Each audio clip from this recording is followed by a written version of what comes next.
ఇస్తున్నారని నేను అడుగుతున్నాను. దీంట్లో కల్ప్రిట్ ముఖ్యమైన వాడు ఎవరంటే జేఈఓ ఇన్ఛార్జ్ ఈఓగా ఉన్నారు వెంకయ్య చౌదరి.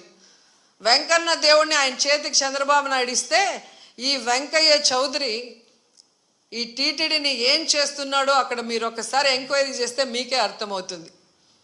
టీటీడీని ఈరోజు టీడీపీ ఆఫీస్ లాగా తయారు చేసి ఈరోజు భక్తుల సేవ కన్నా టీడీపీ వాళ్ళ సేవలోనే వీళ్ళు తరిస్తున్నారు. ముందు ఆ జేఈఓ వెంకయ్య చౌదరిని అక్కడి నుంచి తీసేస్తేనే ఆ తిరుమల ప్రక్షాళన అవుతుందని కూడా ఈ సందర్భంగా తెలియజేసుకుంటున్నా.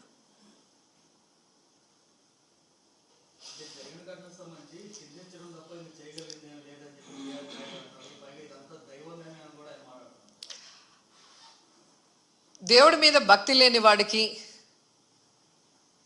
ఆ పోస్టు చేసే విలువ లేని వ్యక్తికి అలాంటి పెద్ద పోస్ట్ ఇస్తే ఇలాగే ఉంటుంది.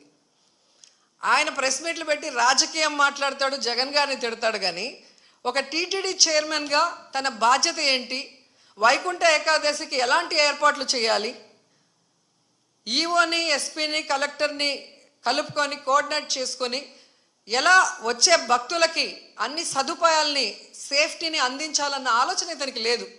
ఇన్సిడెంట్ జరిగినప్పుడు కూడా హైదరాబాద్లో కూర్చొని ఉన్నాడు. ఆయన మాట్లాడిన తీరు చూస్తే తాగి మాట్లాడా వయసు అయిపోయి మాట్లాడా నాకైతే అర్థం కాలేదు. కానీ ఎంత కేర్లెస్గా ఎంత సిల్లీగా ఆయన మాట్లాడిన మాటలు. నేను గుడిలో ఎస్పీ కనిపిస్తే చెప్పాను, కొంచెం జాగ్రత్తగా చూసుకోండి, ఏదో గొడవలు అవుతున్నాయి అని నాకు సమాచారం వచ్చింది అన్నాడు. మరి ఎస్పీకి చెప్పిన తర్వాత ఎస్పీ కరెక్ట్గా చూసుకుంటున్నాడా లేదా మానిటరింగ్ చేయాల్సిన బాధ్యత చైర్మన్కి బోర్డు మెంబర్స్కి ఉంది కదా. మరి నువ్వు హైదరాబాద్లో కూర్చుంటే తిరుపతిలో టికెట్లు ఏ కౌంటర్లో ఇస్తున్నారు, వాళ్ళకి ఏం సేఫ్టీ ఉంది, వాళ్ళకి ఏమి సౌకర్యాలు అందుతున్నాయో ఎలా తెలుస్తుంది మీకు?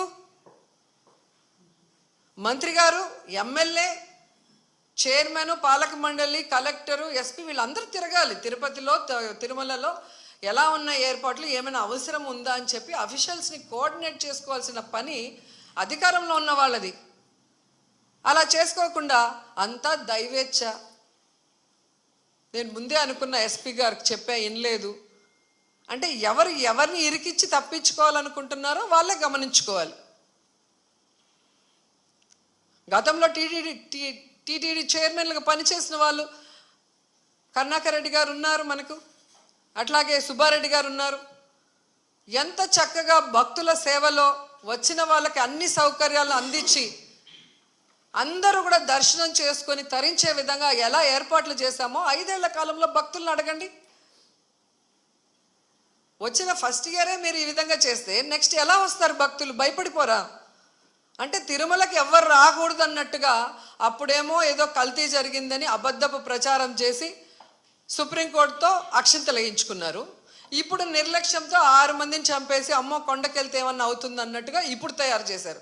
అంటే తిరుమల పవిత్రతను దెబ్బతీయటానికి కంకణం కట్టుకున్నట్టుంది కూటమి ప్రభుత్వం.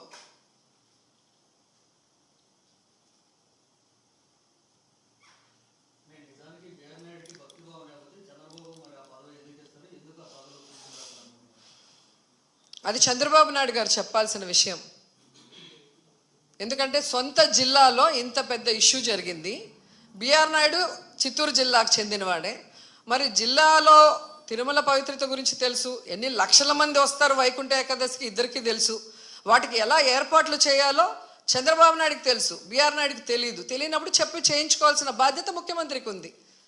అలా చేయడం చేత కాని వాడికి చైర్మన్ పదవి ఇవ్వకూడదు. ఏ లాలూచితో ఇచ్చారో వాళ్ళు చెప్పాలి.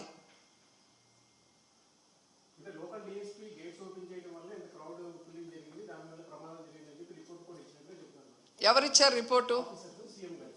ఏ ఆఫీసర్ ఇచ్చాడు చెప్పండి. మరి డిఎస్పీ ఎవరిని అడిగి తీశాడు? ఆయన ఓన్గా ఆయన తీయడు కదా. మరి ఎవరు ఆయనకి ఇన్ఫర్మేషన్ ఇచ్చాడు తిమ్మని చెప్పి? అది కనుక్కోవాలి కదా ఎవడో ఒకటి మీద.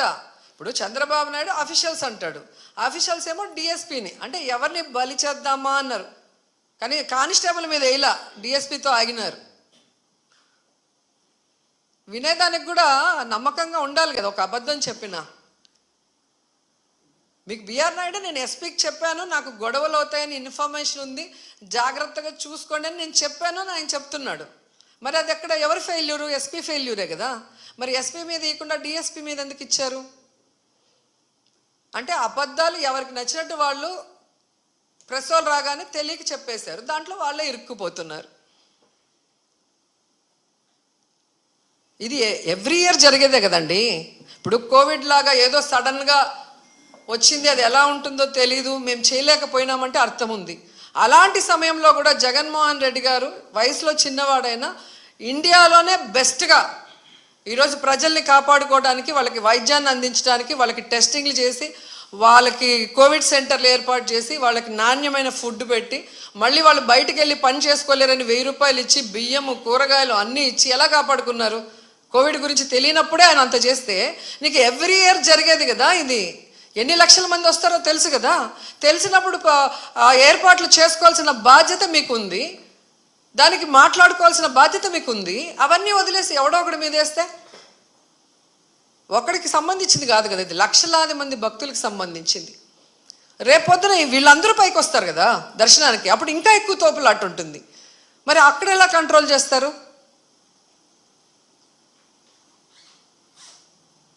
సో ఇది ఎవడో ఒకరిని బలిపశు చేయాలనేసి టీవీల్లో వార్తలు ఇస్తూ ఎఫ్ఐఆర్లో మాత్రం ప్రమాదవశాత్తు జరిగిందని రాయటం. మీరు ఆలోచించండి, ఇది తప్పించుకోవడానికి చేస్తున్న కార్యక్రమం.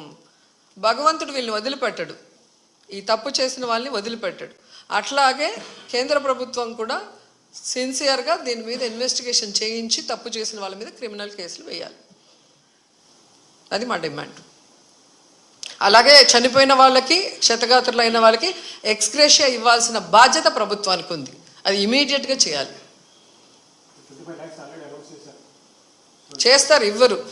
గతంలో చేసినవి కూడా ఇంతవరకు అందలేదు. వాళ్ళంతా సీరియస్ ఇష్యూ అయినప్పుడు ఊరికే అట్లా,